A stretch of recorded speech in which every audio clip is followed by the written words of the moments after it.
All right, thanks, Steve. Well, Juneteenth is celebrated annually on June 19th to commemorate the ending of slavery in the United States.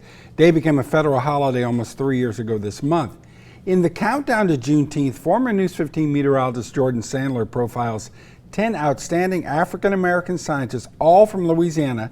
Today's story takes us to Winsboro, where we meet Jocelyn Moore.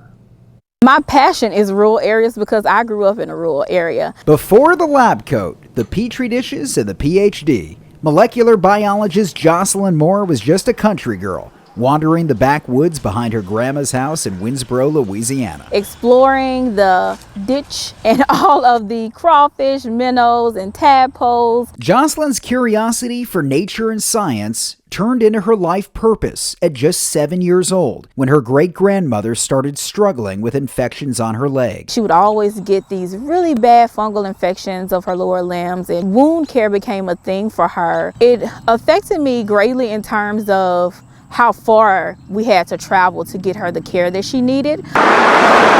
She ended up having to have her lower leg amputated. She did not live very long after that. It really was a trying time for my family. It gave me that spark to always push to find out why and how can I help. Jocelyn decided to become a scientist with the dream of creating easy-to-access treatments for rural communities.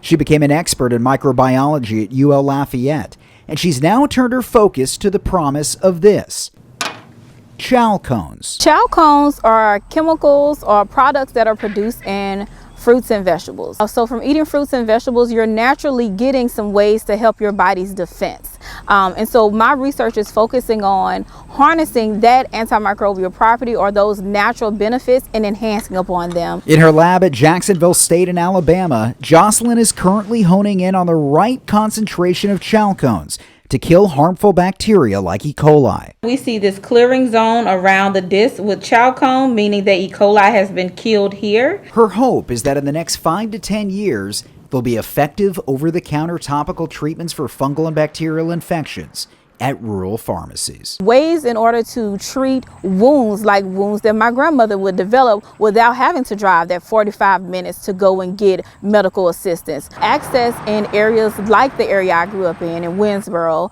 is important to me. It's important because this is home. This is my community. These are my people and my family. I'm Jocelyn Moore, and I'm a Louisiana scientist.